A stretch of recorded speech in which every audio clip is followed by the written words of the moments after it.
Buenas tardes, está no ar mais um 3x4 podcast de política do Brasil de Fato. Estamos ao vivo em formato videocast para que você não escute apenas as análises políticas do país, da agenda política do país, mas também possa assisti-las. Aqui ao meu lado mais uma vez, José Genuíno, ex-presidente do PT, ex-congressista e constitucionalista. É isso mesmo, José Genuíno? Boa semana para você, José Genuíno. Boa tarde, Igor. É um prazer estar aqui com você. Estou à disposição. Tá certo. Você pode acompanhar o 3x4 no YouTube do Brasil de Fato, no Instagram e no Facebook. E também fica disponível nos principais tocadores, entre eles o Spotify, onde você pode mandar uma mensagem, entrar em contato com a gente, enviar uma crítica, uma pergunta para o programa de hoje. Participe no YouTube.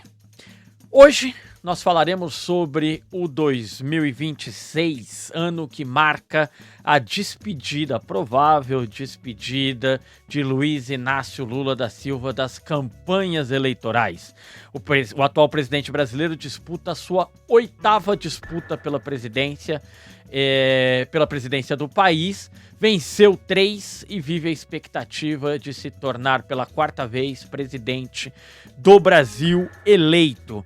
Pela frente, terá uma extrema-direita organizada, embora com seu principal líder, Jair Bolsonaro, encarcerado.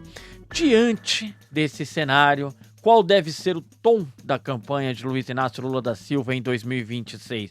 Um tom emocionado? Lembrando aos brasileiros que esta pode ser a última dança de Lula?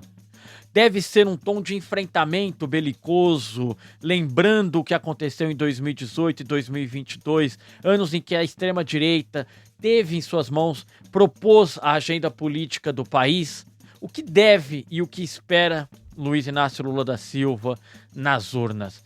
Para participar do debate, nos ajudar a responder essas perguntas, temos aqui o pesquisador do Núcleo de Direito e Democracia do SEBRAP, doutor em Ciência Política pelo IESP da UERJ e mestre em História pela PUC-Rio, Leonardo Barbosa. Leonardo, muito bem-vindo, boa tarde, obrigado por aceitar o convite. Muito boa tarde, Igor. Eu que agradeço o convite, um prazer estar aqui, um prazer poder debater também com o Genuíno. Estamos aí para a conversa. Legal, então, Genuíno, pela educação, vamos receber nosso convidado com a primeira pergunta, né? Passar para ele, claro, a primeira pergunta. Leonardo, qual que é, afinal, o tamanho do peso na trajetória de Lula desse ano de 2026? É um peso considerável, né?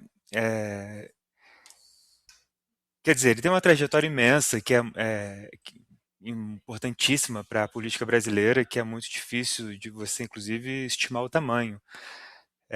Mas os últimos capítulos são sempre muito significativos, né? Eles geralmente ajudam a qualquer pessoa que vai observar no futuro a ler qual foi o lugar do Lula na política brasileira. E eu me lembro quando o Lula ainda estava ali em 2020, estava saindo da prisão, ainda tinha um debate se ele seria candidato ou não. Eu considerava que poderia ser muito arriscado o Lula ser candidato, uma eleição dificílima, mais do que a atual. Claro que a eleição mais difícil é sempre a próxima, né? Mas a de 22 era dificílima. E mesmo a de 18, que ele tentou se candidatar também, e o risco de uma derrota do Lula poderia ser muito grave para a esquerda brasileira, né? O que significa a principal liderança política do país da esquerda sofrer uma derrota, ainda mais naquelas condições. Acho que esse risco agora é um pouco mitigado, mas ainda assim é um governo que vai ser importante para, primeiro, concluir, digamos assim, uma tarefa que ele começou já nesse atual mandato, que é reconstruir as políticas e o legado dele, que haviam sido desmontados nos anos anteriores, e, ao mesmo tempo, começar a dar as cartas e os pilares para o futuro da esquerda e do PT, né? Depois que ele sair. Então, eu considero que vai ser muito importante. E a eleição, acho que já vai dar um pouco o indicador de como vai ser isso. Como vai ser esse 4º mandato, como vai ser montado o governo. Eu acho que isso, Leonardo, é um desafio colocado que nós temos no norte aqui, inclusive, em algum momento debater o futuro da esquerda, o futuro do PT pós-Lula. Se avizinha esse debate, o debate já vem de algum tempo, mas se avizinha um momento em que terá que ir à rua esse debate genuíno. O Leonardo falava aqui do 2018, 2022, dos riscos que havia para o Lula. 2018, Lula enfrentando a onda lavajatista no país, acaba encarcerado, passa mais de 500 dias preso, retorna à política, vence em 2022 uma eleição histórica por uma margem apertadíssima, 1% de diferença entre ele e Jair Bolsonaro, e Lula decide pela reeleição agora neste ano.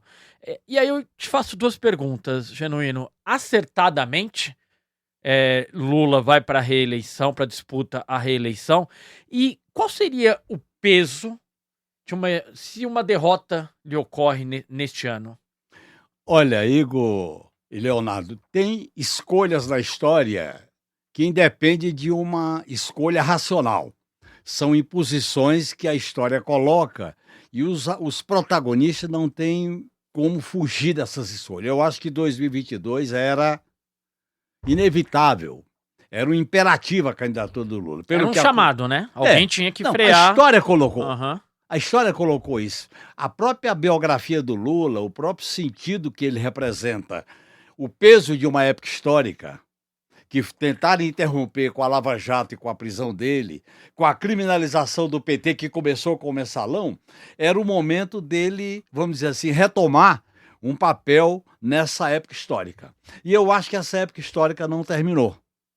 Esse é o problema, porque ele conteve o risco de uma ascensão, consolidação de uma direita fascista da família, porque quando a gente fala da extrema-direita, nós temos que falar da categoria de uma família. É uma família. A classe dominante produziu uma excrescência, que é uma família que determina institucionalmente a política brasileira. E a própria burguesia liberal, ela vive em torno da família. Ela pensa com a família como é que a família vai reagir. Isso mostra a crise da democracia liberal, de onde nasceu Lula com o PT em 80, que vai fazer agora 46 anos, e é uma época de transição. Nessa época de transição, também o Lula não tem... O Lula está sendo colocado diante de um imperativo. Qual é o imperativo? Ele começou esse imperativo com a crise do IOF, da PEC da bandidagem, do enfrentamento do tarifaço, de não sancionar o aumento do número de deputados e enfrentar o parlamento da sua maioria conservadora que impõe uma agenda ao país cujo exemplo são as emendas impositivas. Então essa época histórica está exigindo o Lula um novo mandato presidencial. Por quê? Ele conteve em 2022, agora ele tem que transformar. Qual será o legado? Nós vamos fazer enfrentamento ou vamos governar por dentro da ordem? Eu defendo que a gente fala enfrentamento. A extrema-direita. Enfrentar a extrema-direita e a direita, mas enfrentar questões centrais. Por exemplo, a crise do sistema financeiro, o sistema tributário, as relações de propriedade na questão da reforma agrária, a questão dos direitos do povo, a questão democrática em relação à segurança pública e o papel das Forças Armadas. E entra uma questão nova, que é a luta em torno da defesa da soberania nacional. Portanto, a crise da hegemonia do capitalismo neoliberal colocou perante o Lula uma grande oportunidade que não pode se transformar numa farsa nem numa tragédia. Agora, eu acho que esse é o dilema que o Lula está vivendo. Claro, ele está num dilema que é encruzilhada, é um dilema de encruzilhada. Mas isso é bom. O Leonardo nos falava agora, nos lembrava sobre um desafio desse mandato do Lula, que foi resgatar políticas públicas implementadas por ele mesmo e por Dilma Rousseff. Para além desse desafio, o tom da campanha de 2022 falava numa reconstrução do país pós-Jair Bolsonaro. Nessas duas, vamos dizer assim, nessas duas ânsias, nesses dois desejos petistas, Lula se saiu bem? Esse terceiro mandato serviu a essas duas funções? Olha, vamos analisar essa questão. Primeiro que a palavra reconstrução estava aliada com a palavra transformação, no programa da eleição de 2022. Certo. A transformação saiu, ficou só reconstrução. Uhum. As políticas sociais do Lula 1 e 2 e da Dilma 1 não foram integralmente resgatada, reposta, por uma razão. Eu acho que nós cedemos a questão da austeridade fiscal com o arcabouço, com a questão da meta inflacionária e com a elevação dos juros. Eu acho que limitou-se isso aí, no meu modo de entender. O que está colocado agora em relação às políticas sociais, como viabilizá-las? Porque a extrema-direita, junto com a velha direita, quer o quê? Completar as privatizações, mexer nos tetos constitucionais da saúde, educação e salário mínimo, reforma administrativa, segurança pública como guerra e uma vinculação servil à nova hegemonia do mundo ocidental capitalista chefiado pelos Estados Unidos. É disso que se trata. Então, a crise ela está nos levando, no meu modo de entender, a esquerda e o Lula como a liderança mais progressista hoje do mundo, a opções. E são opções dramáticas, porque fugir da escolha de fazer transformação pode nos levar a um fracasso político. E o Lula preza muito o legado. O Lula é a pessoa que ama o legado dele, ama a biografia dele. É tanto que toda vez que esse legado está em jogo, ele vira uma jararaca. Ô, Leonardo, tem uma pedra no caminho desse terceiro mandato do Lula que é um fenômeno que ele não enfrentou nos 2 primeiros mandatos, que é o protagonismo da Câmara dos Deputados, né?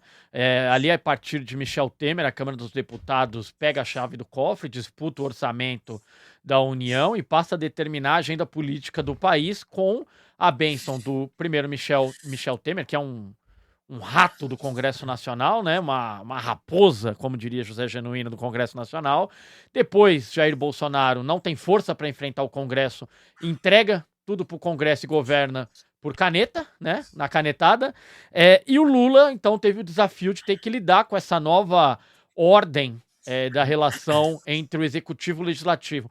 Como o Lula se saiu e como você projeta essa relação para 2026, Leonardo? Não, muito obrigado. Primeiro quero concordar com a colocação do Genuíno, concordar com a sua análise sobre a evolução dessa relação com o Congresso e o que o Genuíno falou, de que é o lugar do Lula, né, respondendo a um chamado, digamos assim, em 2018 e 2022. E acho que o lugar dele na política brasileira é muito dado pelo fato de que ele sempre soube reconhecer esses momentos, não é todo político que sabe. E eu diria que nesse mandato de 2022, o chamado inicial, né, a motivação inicial era realmente frear a ascensão da extrema-direita, aquele processo muito rápido de degradação institucional que o Jair Bolsonaro estava conduzindo. Que, enfim, se tivesse conseguido outro mandato, sabe Deus onde a gente estaria hoje em dia, né? Onde a democracia brasileira estaria, onde a esquerda estaria. Então, acho que nesse sentido ele conseguiu o objetivo dele, ainda que circunstancialmente. Agora, é o que você falou, o cenário que ele pegou é muito dramático. Eu diria que esse é um segundo chamado para ele, que é lidar com uma situação institucional que é muito grave hoje no país. Essa perda, e eu diria que é um dilema que ele talvez não tenha enfrentado. E você falou, Igor, que é um problema do Congresso, eu diria que é o problema do Centrão, que deu, né, o conservadorismo do Centrão que domina o Congresso.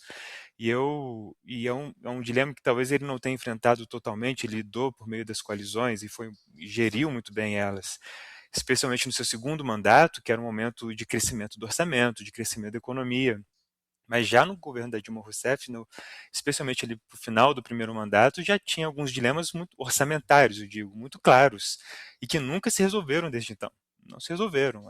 A partir daquele momento, você colocar dinheiro no salário mínimo, no Bolsa Família, significava você tirar dinheiro, você comprometer o superávit fiscal, você tirar dinheiro de outras áreas que as elites brasileiras queriam ver que predominando no orçamento, especialmente do ponto de vista do controle das contas públicas.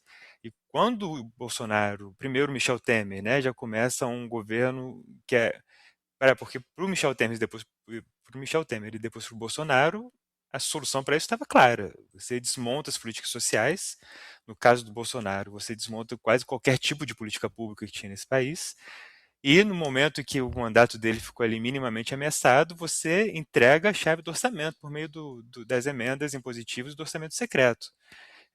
no acordo com Arthur Lira. Eu tenho para mim, e isso foi uma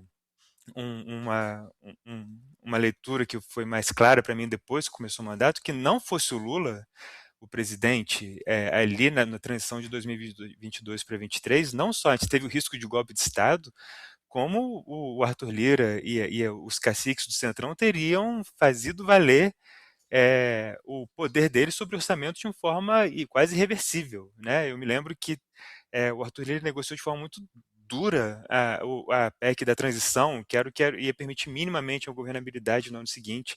O Lula dependeu de uma decisão que o Ricardo Lewandowski deu no fim de semana ali, no momento que não teve um acordo entre governo e Congresso sobre o destino das emendas secretas, e só foi a partir dali que ele foi começando a conseguir governar.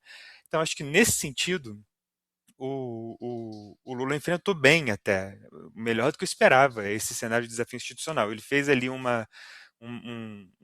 certo jogo com o Supremo Tribunal Federal, ele conseguiu conduzir a Câmara e o Senado ali entre briga, né, entre delimitar uma linha de onde não poderia passar, como por exemplo agora, com a indicação para o STF do Messias para o STF pelo Lula, e aqui não vou entrar no mérito da decisão do Lula, mas o que o presidente considerou naquele momento é que a decisão era dele e ele não ia recuar nisso. É mais uma vez, dentre tantas outras do mandato, que ele delimitou qual que seria o limite a partir do qual as prerrogativas presidenciais não poderiam ser usurpadas. E acho que ele fez isso nos 3 anos inteiros. E porque ele foi bem sucedido nisso, acho que ele entra em 2026 um pouco mais tranquilo.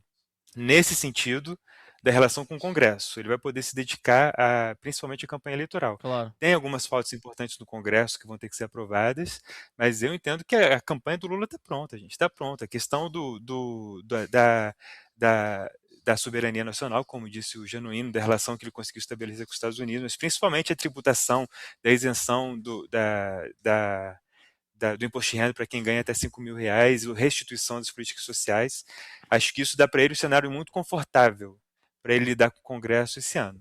Agora, concordando também com o Genuíno, essa foi a pauta, e até sendo um pouco menos otimista, assim, foi a pauta desse mandato. Claro. A parte da transformação e do que vai ser feito a partir de agora, acho que isso eu concordo com ele, isso vai ter que ser uma pauta mais forte nesse ano de eleições, especialmente para o próximo mandato. E Genuíno, falando da soberania, já que você levantou essa bola, né? Que a soberania é uma pauta que vem à tona porque a extrema-direita derrapa com a ida do Eduardo Bolsonaro, a campanha do Eduardo Bolsonaro nos Estados Unidos contra o Brasil, contra atores políticos do Brasil, ministro do STF, o próprio presidente Lula. E aí o que nós vimos é que se havia uma certa dificuldade na relação com o Congresso, e principalmente ali nos 2 primeiros anos, porque sem dúvida há uma virada no tom da relação do presidente Lula com o Congresso em 2025.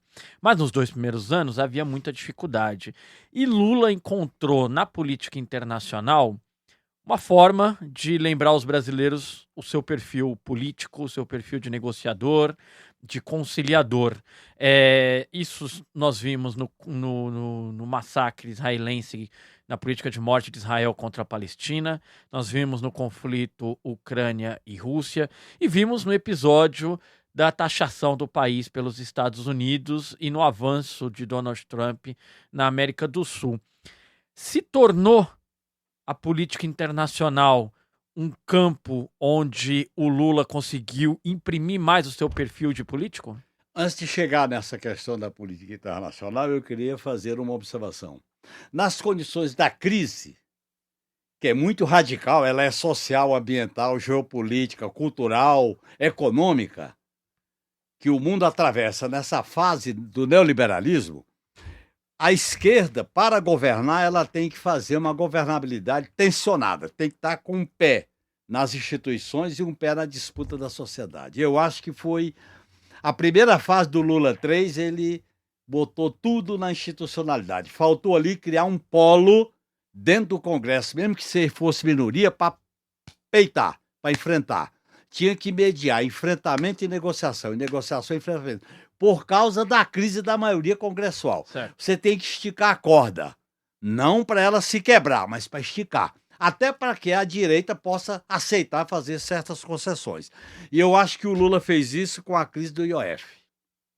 Ele alterou taticamente a maneira de se relacionar com o Congresso. A questão internacional veio no bojo dessa alteração que já vinha com o IOF, com a PEC da bandidagem e com o aumento do número de deputados. E aí se coloca um problema, no meu modo de entender. A governabilidade no sistema político brasileiro é inviável com emendas impositivas com execução obrigatória. Por isso que eu defendo a tese de aumentar as bancadas para mudar isso. Se não conseguirmos, eu acho que é pouco provável, eu defendo que a esquerda apresente uma proposta, tem que ser os partidos de esquerda, não o presidente da República, de um plebiscito popular para que o povo seja ouvido se as emendas do Congresso ao orçamento são impositivas e de execução obrigatória. A questão é grave. Ela nasceu do Eduardo Cunha, criou um modelo de chantagem. E se nós não rompermos com esse modelo, nós vamos ter crise sucessiva. Nessas crises sucessivas, você tem uma deformação que é o protagonismo do Poder Judiciário, porque o contencioso vai todo para o Poder Judiciário. Portanto, eu defendo uma reforma política institucional. Diante de uma reforma política institucional que abarca várias questões, eu acho que dificilmente o Congresso, por emenda constitucional, revogaria as emendas impositivas, por isso que eu já me adianto e proponho que as bancadas de esquerda, depois da eleição, ao tentar fazer isso no Congresso Nacional, e não vai conseguir, convoque um plebiscito nacional. Eu, inclusive, defendo essa tese na própria campanha eleitoral. Porque se nós não fizermos isso, o modelo de coalizão vai ser fonte de crises permanentes. Crises ameaça, porque o Congresso chantageia com impeachment, o Ministério Público pode abrir crime de responsabilidade e o Supremo, é o Supremo, né? Eu acho que o Supremo está cumprindo um importante papel, mas eu não tenho ilusão no Supremo, até porque o Supremo iniciou a criminalização da política e estimulou os monstrinhos. E os monstrões apareceram com o Inominável e companhia. Portanto, eu acho que nós estamos diante de um desafio histórico. A questão internacional vai rebater muito aqui. Por quê? Porque nós temos uma crise de uma fase histórica da hegemonia norte-americana. É uma crise. E na medida em que essa crise desorganiza as relações multilaterais com a hegemonia norte-americana, nós vamos ter um tensionamento muito grande, particularmente na América Latina, principalmente a partir do documento dos americanos sobre segurança nacional. Então, veja bem, nós temos que estar preparados para governar com o sarrafo um pouco mais elevado. Nós temos que governar pisando num chão quente, não num chão tranquilo, com flores e grama. Não vai ser assim, porque a crise é profunda. É uma crise de uma época histórica. E o Lula, olha bem como é que são as coisas. O Lula nasceu numa época histórica da transição da ditadura para a democracia. Ele se viabilizou. E essa época histórica está se encerrando. E ela vai se encerrar com Lula 4. E essa época histórica tem que deixar um legado. Qual é o legado? As ideias básicas de um projeto de país para o futuro. Se nós não formos protagonistas do futuro, essa eleição não vai ser ganha com estatística, com prestação de conta. Ela vai ser ganha se nós formos capazes de mobilizar corações e ganhar mentes e corações. Ganhar mentes e corações para a utopia, para a esperança. Se não, só com prestação de conta a gente não ganha. Ô Leonardo, te fazer uma provocação aqui. No primeiro, havia uma expectativa enorme nos dois primeiros mandatos do Lula com relação, perdão aí a redundância, né? Mas sobre a relação do Lula com os movimentos populares e com as centrais sindicais, os sindicatos. Agora, principalmente após a destruição de políticas públicas e o afastamento do governo, da relação durante Michel Temer, as gestões de Temer e Bolsonaro, dos movimentos e dos sindicatos, havia uma expectativa grande sobre o retorno dessas entidades ao Palácio do Planalto. Não foi o que se viu, né? O MST reclamou muito tem reclamado ainda da relação com o governo federal. O mesmo acontece com os sindicatos. Qual Leonardo, a tua expectativa? O que deve surgir dessa relação no ano de 2026? Eu acho que isso faz parte de construção do futuro da esquerda, porque veja, isso não é só um problema desse mandato, né? O PT conseguiu construir entre 2003 e 2016 um arcabouço institucional de participação social que foi bem robusto, foi bem utilizado, né? E muitas políticas públicas que eram demandadas pelos movimentos, pelo MST, pelo sindicalismo e por outros tantos movimentos foram abraçadas pelo governo, outras não, certo? Mas eu acho que a crise, o fato disso não ter sido. Quer dizer, a gente tem conferências acontecendo, você tem a Secretaria-Geral da Presidência ainda funcionando, agora o Boulos está lá com a missão de fazer essa interlocução, talvez de uma forma que não foi, talvez não se conseguiu nos primeiros anos, mas acho que o problema vai um pouco também na linha de quais são os movimentos sociais que estão surgindo hoje, né? O PT é formado na base do sindicalismo, dos movimentos católicos, e do MST em alguma medida também, dos pequenos produtores, dos pequenos agricultores. E hoje você tem outros trabalhadores surgindo, tem outras demandas sociais surgindo.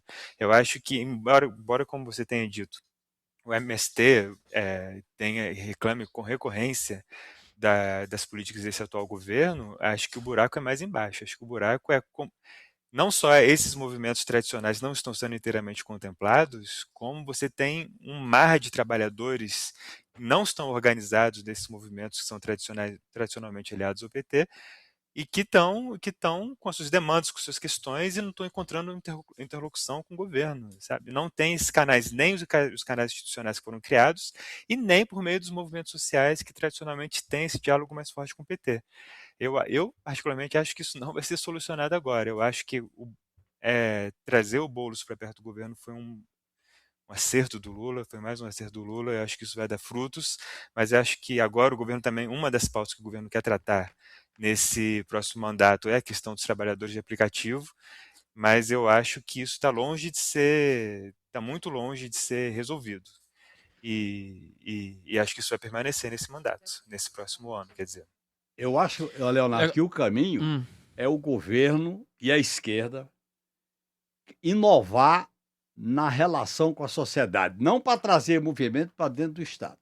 Criar uma espécie de concertação popular, de diálogo permanente com os movimentos organizados, os tradicionais e os novos sujeitos políticos, para dialogar com a pauta, quais os interesses, uma espécie de prestação de conta permanente. Se nós não criarmos uma maneira orgânica de diálogo, nós vamos ter dificuldade, porque só a partir de uma convocação de uma passeata ou de uma manifestação não resolve. Você tem que criar canais permanentes. As próprias conferências, elas foram mitigadas. Só teve basicamente 2 grandes conferências. Por exemplo, Conferência de Segurança Pública, de Defesa Nacional, de saúde sim da mulher, de educação, Conferência sobre Meio Ambiente. Nós não tivemos essas conferências. Claro, então diminuiu. Para quem está em casa entender, essas conferências são fundamentais para a elaboração de políticas públicas. Claro, né? e também por prestação de conta. Isso. Então, eu acho que a governabilidade não pode ser só no marco da institucionalidade. Por quê? Porque a institucionalidade liberal perdeu parte da sua funcionalidade. Nós temos que criar uma nova maneira de recolocar a democracia substantiva na pauta da esquerda. Além da participação popular, ela tem que ser exercida com os novos sujeitos políticos. Eu chamo isso de uma espécie de concertação popular na governabilidade. Legal, vocês estão falando em diálogo com os movimentos, e aí eu lembro aqui que morreu hoje o Frei Sérgio Gorgen, né, genuíno, dirigente do movimento dos pequenos agricultores e militante histórico da luta camponesa, que por muito tempo fez esse diálogo, inclusive próximo do Lula também, né? Muito próximo. Lamentamos a morte do Frei. E ele foi muito importante na solidariedade ao companheiro Lula quando ele estava preso na Polícia Federal. Eu participei de várias reuniões do Comitê Lula. Salvo engano, ele entrou em greve de fome nesse período, greve né? de fome e tal. Tá certo. Vamos fazer um breve intervalo aqui para eu lembrar quem nos escuta, que antes de continuarmos a nossa análise, fazer um convite para vocês. Você que gosta do 3x4, você que acompanha o Brasil de Fato, consome os produtos produzidos pelo Brasil de Fato, então nos ajude a continuar fazendo jornalismo independente e contar aquilo que a mídia tradicional não conta. Acesse apoia.se/Brasil de Fato e apoia a comunicação popular. Quem apoia leva lembranças especiais aqui do Brasil de Fato. Se você apontar o seu celular para esse QR Code aqui no canto inferior da tela, você vai direto para a página da nossa campanha. Não fique de fora, e se você tem algo a dizer, uma pergunta, uma dúvida, uma crítica, envie. Eu tenho aqui, sabe, Genuíno, a nossa diretora Camila Salmásio me enviou. O Di Lopes disse: sempre bom escutar o Genuíno. E dialogando com o Leonardo, o Josafá afirma: Lula não é um líder político, é um líder eleitoral. Não vai viver para sempre, hein? É o alerta aí do Josafá, e o Di Lopes dizendo que nós sabemos disso, que ele não vai viver para sempre. Por isso que a eleição de 2026 está linkada com a de 2030. Perfeito. Vamos seguir aqui com nossa conversa sobre o ano de 2026 para Luiz Inácio Lula da Silva. Agora, indo propriamente para a campanha eleitoral de 2026, Leonardo, eu separei para gente um dado que eu achei curioso. O Lula chega agora em janeiro, de acordo com a última pesquisa da Quaest, o Lula chega com a aprovação de 47%. Ele chega com 47%, tá certo. 20% de bom, 16% de regular e 10% de ótimo. Portanto, 47% de aprovação do seu governo.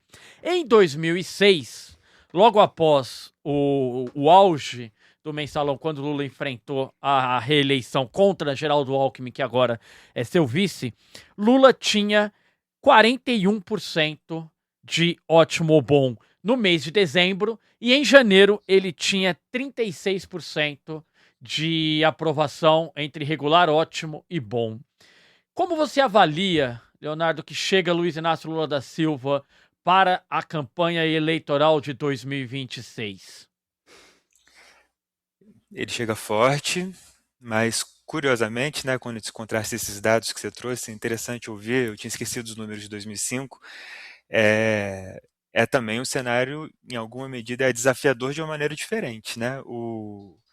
Embora esses números de 2005 fossem menores dos que você está apresentando agora, dali em diante o Lula só cresceu.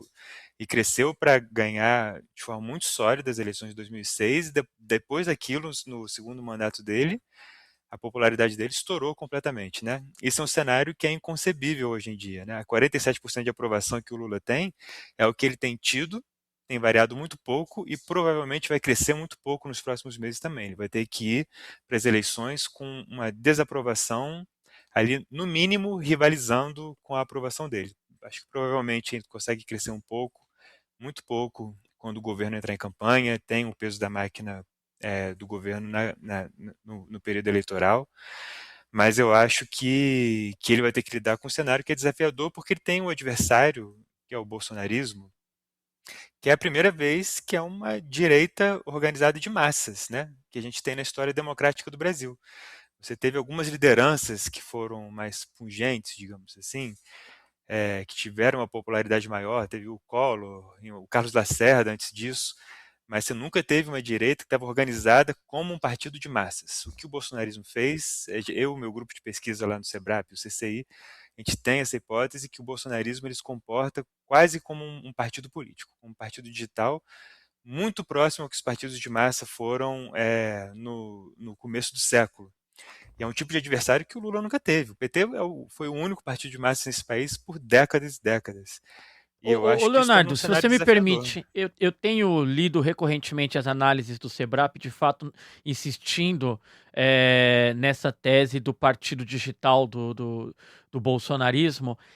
E aí não faz falta alguma ao bolsonarismo, mesmo no período eleitoral, um partido físico, porque eles têm transitado entre legendas de aluguel, né? Hoje é o PL, mas nada impede que Isso. eles flertem, por exemplo, com União Progressista daqui a pouco, que deve terminar a eleição enorme. Exatamente, não impede, ele não prescinde, né? Eles precisam de partido institucional para fazer disputa, eles precisam de recursos públicos, eles precisam da institucionalidade. Agora, eles não precisam desses partidos para botar a máquina de mobilização deles e de coordenação nas redes sociais para funcionar. Veja, para fazer um pequeno paralelo, quando o Lula e o PT decidiram que o Haddad seria o candidato em 2018, eu me lembro que o Haddad cresceu, não sei, eu vou chutar os números aqui, mas foi algo nesse sentido, de, sei lá, 10% para 25% em Uhum. 2 Acho semanas, que por sabe, aí. de intenções de voto. Foi uma coisa bem impressionante, assim, e que mostra justamente a capilaridade, a legitimidade que o PT e o Lula tinham na sociedade naquele momento. E veja bem, o Flávio Bolsonaro, em uma semana, ele passou de questionado, e alguém questionado pela Faria Lima e pela direita brasileira, com uma pontuação em torno de. Você vai. Talvez tenha os números melhores do que eu, mas em torno de 20%, acho 15, 20%, passou para 30% e se tornou o candidato mais competitivo de todos que estão colocados hoje na direita política brasileira. Em 2 semanas, isso. Em 2 semanas, 2, 3 semanas. Isso é um movimento de massas. E é o mesmo movimento que está colocando uma oposição organizada e legítima contra o Lula. O Lula vai ter que enfrentar esse desafio. Eu acho que ele chega nessas eleições melhor do que ele chegou nas de 2022. Acho que porque estava na oposição e o bolsonarismo, quando estava no governo, além dessa máquina de mobilização, eles tinham uma máquina eleitoral mesmo, né? E Sim. botaram para funcionar, especialmente depois do primeiro turno. Exato. Mas não deixa de ser uma eleição desafiadora. Eu acho que o Lula o governo, ele conseguiu entregar no terceiro ano uma agenda, especialmente a partir da crise do IOF, eu concordo com o Genuíno, ele conseguiu sair de uma agenda de reconstrução, digamos assim, e muito voltada para as políticas públicas que foram implementadas anteriormente para novas agendas. Isso está começando agora, mas já com frutos importantes. Mas é um cenário desafiador. Ô, Genuíno, eu concordo muito com o Leonardo na análise e vou, inclusive, viu, Leonardo, corroborando o que você disse, olhando os números do Datafolha de 2006, de fato, o Lula chega em setembro de 2006, às vésperas da eleição, com impressionantes 53% de aprovação. Ou seja, em um ano do auge do mensalão para a eleição, ele consegue virar completamente o jogo e acaba confirmando. Foi uma eleição, inclusive, tranquila pro Lula, aquela reeleição disputada contra o Geraldo Alckmin. Agora, Genuíno, agora neste ano, embora a popularidade, como disse o Leonardo, tem variado pouco a popularidade do Lula e nos dá essa impressão de que se crescer tem pouco espaço, tem pouca margem para crescer. Mas fato é que agora em 2026 teremos início a isenção do imposto de renda, o fim da escala 6x1, que impacta milhões de trabalhadores, pode ser aprovado. Eu não sei se o Congresso assim o fará, porque o Congresso sabe que isso é um grande trunfo para o Lula. Ontem aprovou o Gás do Povo. O que você espera? Como chega para você o Lula para esse ano de 2026 para encarar sua 8ª eleição? O Lula chega politicamente forte, mas eu queria fazer uma observação sobre o Bolsonaro. Primeiro o seguinte... O Flávio ou Jair? A família. A família. Olha Ok. bem, a família Bolsonaro é o comitê central do Partido Digital. Esse comitê central do Partido Digital, que atua nas redes sociais de maneira muito eficaz com o aparato das Big Techs, é necessário para a direita brasileira. A direita brasileira perdeu sua autonomia. Veja o dilema que eles estão vivendo agora, Tarcísio, Caiado, Ratinho, porque eles dependem da extrema-direita. A direita brasileira foi autônoma para produzir o impeachment, mas ela produziu o impeachment e quem ganhou foi a extrema-direita Bolsonaro. Eu estou colocando isso para a gente chegar na seguinte questão. O Lula chega forte, principalmente essa inflexão que ele fez. Segundo, ele tem que manter a política de frente ampla eleitoral. Agora, essa frente ampla eleitoral, para ter consequências políticas eleitorais, ele tem que construir um polo dinâmico do setor mais à esquerda, mais estratégico. Ele tem que combinar a política eleitoral da Frente Ampla na montagem dos palanques estaduais, em algumas regiões, com a questão de um polo à esquerda. A campanha de 2022 era só a Frente Ampla. A de 2026 tem que ter um polo à esquerda, que envolve movimentos, partidos, lideranças, num campo de esquerda e centro-esquerda mais dinâmico. Nesse sentido, eu acho que a gente tem que fazer uma campanha que tem um eleitorado, que esse é um desafio nosso, tem um eleitorado que está se abstendo. Esse é um perigo. Como é que você ganha o eleitorado que se abstém? Se você fizer uma campanha que seja interessante, que empolgue, que mobilize, que desperte atenção e sonho, principalmente o eleitorado jovem. Portanto, nós temos que fazer uma campanha muito delicada, porque de uma hora você tem que ter a frente ampla eleitoral, eu falo sempre frente ampla eleitoral, mas ao mesmo tempo você tem que ter sinalizações contundentes, como Lula fez na campanha de 2006, viu? Eu estava na eleição e vi como é que foi isso. Teve momentos daquela campanha que ele fez abordagem à esquerda, indicando ruptura que ele viabilizou depois com o PAC. Nesse sentido, eu acho que nós temos que escolher alguns sinais para ser colocado como elementos constitutivos da ideia de projeto de futuro de país, de projeto para o futuro, de projeto estratégico para o país. Eu acho que, nesse sentido, construir um polo à esquerda e centro-esquerda é muito importante, principalmente para eleger um bloco de deputados, um bloco de senadores. E eu repito, mas mesmo assim, com a fórmula que veio da ditadura, que nem um Estado pode ter menos do que 8 e nem mais do que 70, a esquerda jamais fará a maioria. Por isso que eu defendo que a gente divulgue na campanha eleitoral um plebiscito sobre Emendas. Ok. De fato, 2022 é o ano de maior abstenção. 20,95% da população brasileira se absteve de votar em 2022. Em 2018, 20,32%, 14%, 19,39% e assim sucessivamente. Em 2006, quando Lula disputou também a reeleição, 16,75%. Tá? Ou seja, 5% de crescimento em 20 anos. O aumento da abstenção atinge a esquerda. Atinge a esquerda, claro. Nós sempre tá. Agora, como é que você diminui a abstenção? Se você tiver um discurso eficaz... Engajamento. Mobilização. Conquistar mentes e corações na eleição, José Januário. Redes, rua, plenárias, corpo a corpo. Agora, é um mix. Claro. Agora, ô Leonardo, nós estamos falando aqui dessa perda de engajamento de 5% da população em 20 anos. E aí eu te pergunto, há um desafio colocado, e eu estou muito curioso sobre isso, a gente falava a respeito dessa condição aqui antes de ir ao ar, eu estou muito curioso. Fosse Leonardo, coordenador de campanha de Luiz Inácio agora em 2026.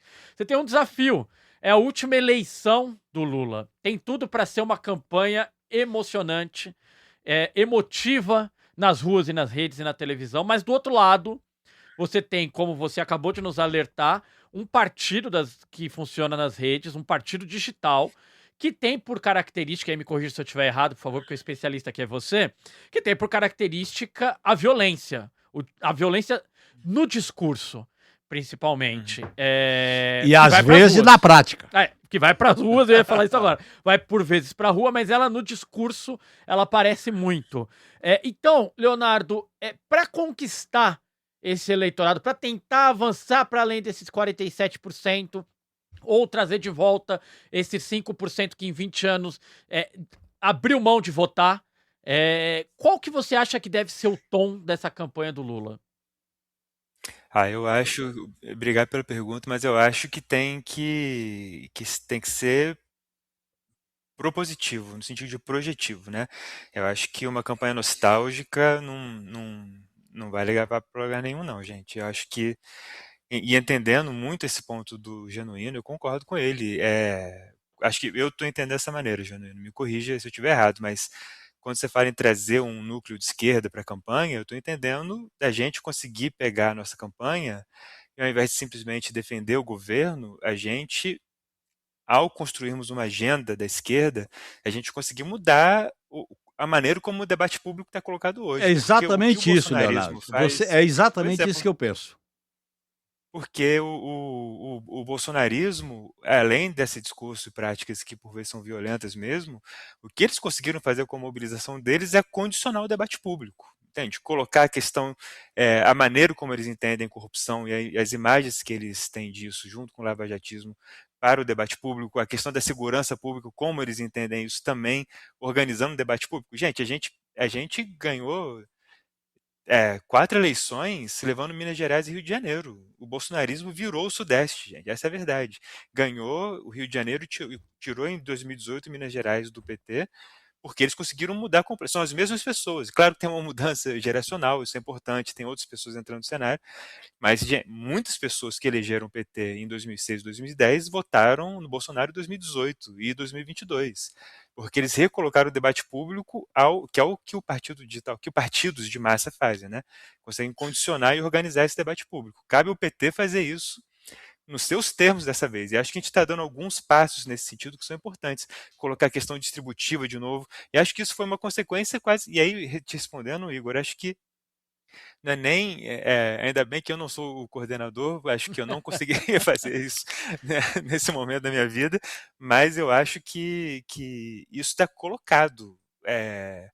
O tom da campanha está colocado pelo cenário que a gente vive. Tanto é que o governo, essa crise do IOF, essa mudança na relação como o governo tem se posicionado no último ano, ela também é decorrente da mudança na comunicação do governo, né? E isso foi uma necessidade. A gente estava perdendo um debate público no Congresso e pequenos experimentos, inclusive na agenda de segurança pública, quando a gente tentou trazer isso como uma questão de investigação, de pegar fluxos financeiros, de colocar no radar também quem está desviando dinheiro, quem está financiando o crime organizado, mas que mora, que é da elite do país, né? Como é que laços estão colocados com a elite financeira. Acho que a gente conseguiu fazer isso, o Haddad conseguiu fazer isso no Ministério da Fazenda, e acho que isso é só o começo. E aí, Genuíno, eu nem sei se é o Lula que vai fazer isso no próximo mandato. Eu diria que o Lula vai criar as condições para o PT começar, porque acho que isso é uma tarefa de longo prazo. Você falou aí que eleição de 2026 com olho em 2030 e além, eu diria, né? Acho que o Lula,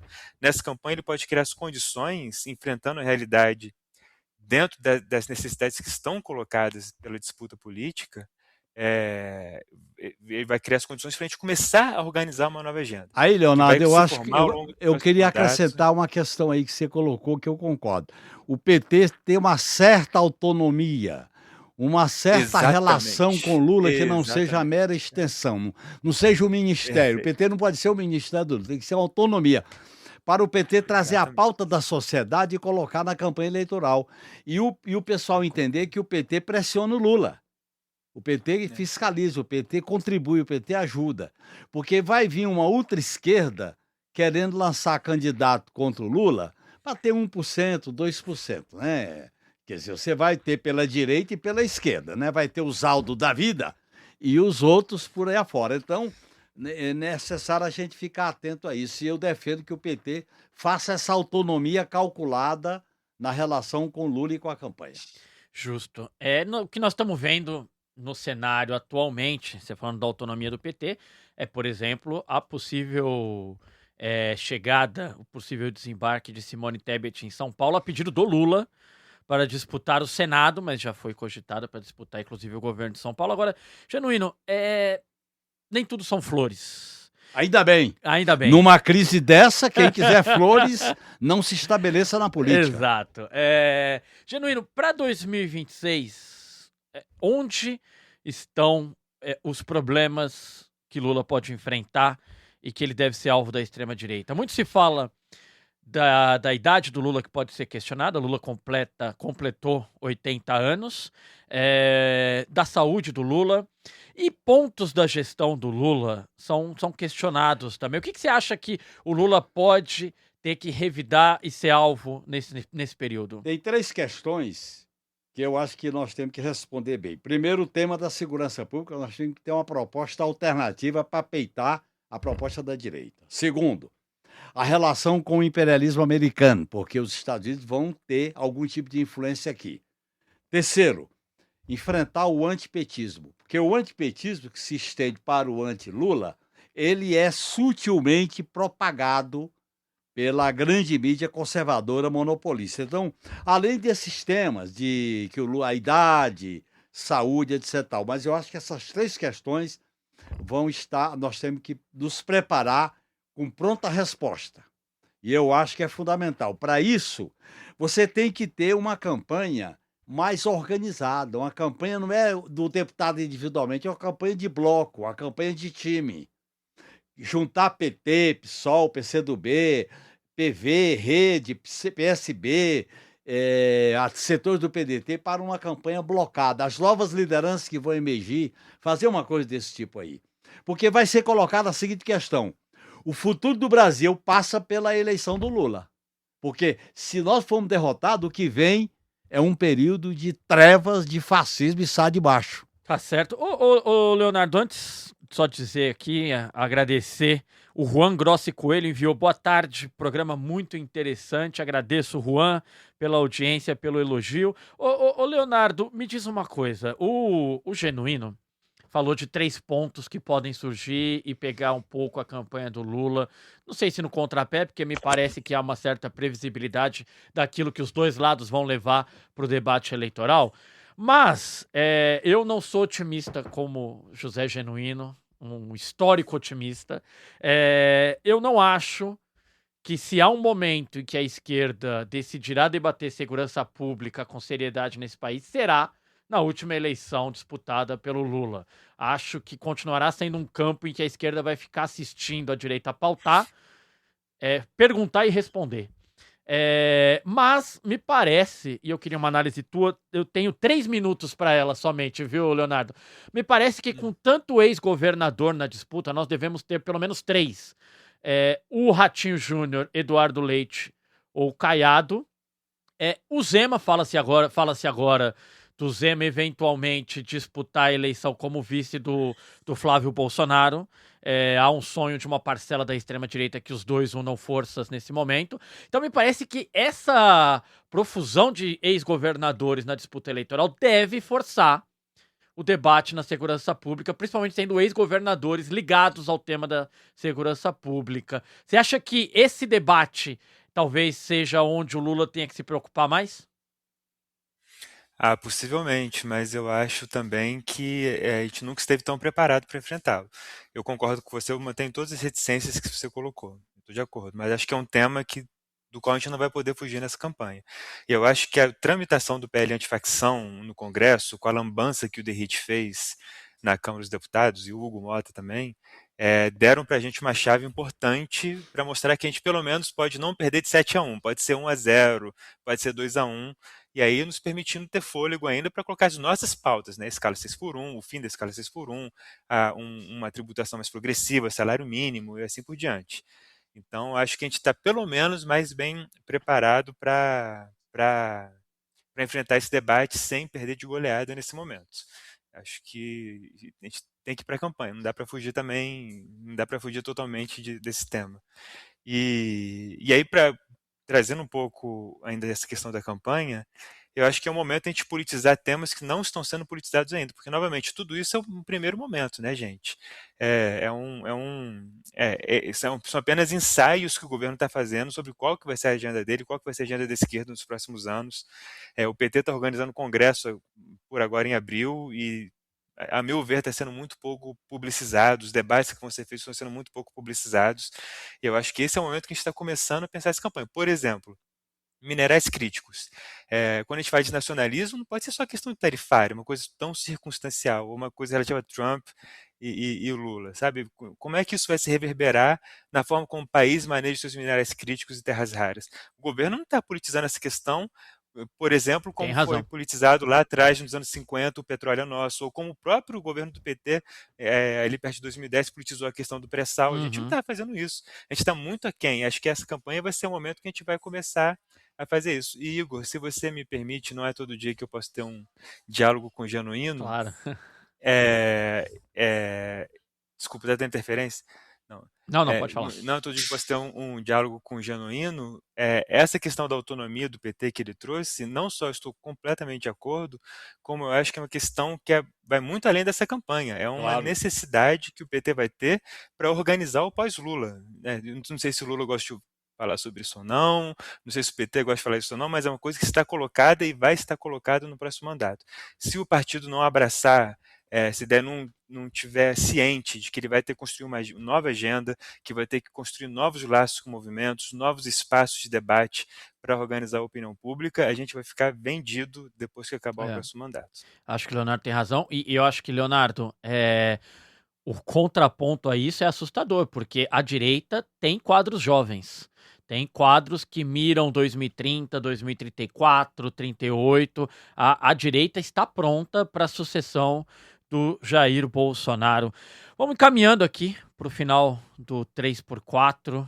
Agradeço muito, José Genuíno, sua presença sempre ilustre aqui, que muito abrilhanta o nosso debate. Muito obrigado, Igor.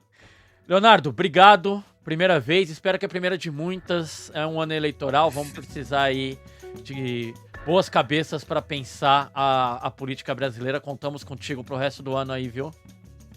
Muito obrigado pelo convite, foi um prazer estar aqui e estou à disposição. Legal. O 3x4 então chega ao final. Para continuar acompanhando a nossa cobertura sobre os principais temas políticos do país e do mundo, acesse brasildefato.com.br. E se você tem algo a dizer sobre este episódio do 3x4 ou sobre qualquer outro, por favor, deixe dicas, questões, críticas no YouTube do Brasil de Fato ou no Spotify, onde este programa daqui a pouco estará disponível para a audiência. O 3x4, ele é apresentado por mim, Igor Carvalho, roteirizado também por mim. Nossos comentaristas são Juliane Furno, João Pedro Stedley, José Genuíno e Valério Arcari. A direção é de Camila Salmásio, a produção de Letícia Holanda. A trilha sonora original é da Alejandra Luciani. Os trabalhos técnicos de Adilson Oliveira e Marina Ortega. A identidade visual de Rafael Canoba. No Brasil de Fato, a coordenação de redes sociais é da Rafaela Cury. A coordenação de jornalismo da Muniz Ravena e Lucas Stanislau. A direção executiva é da Nina Fidelis. Até a semana que vem.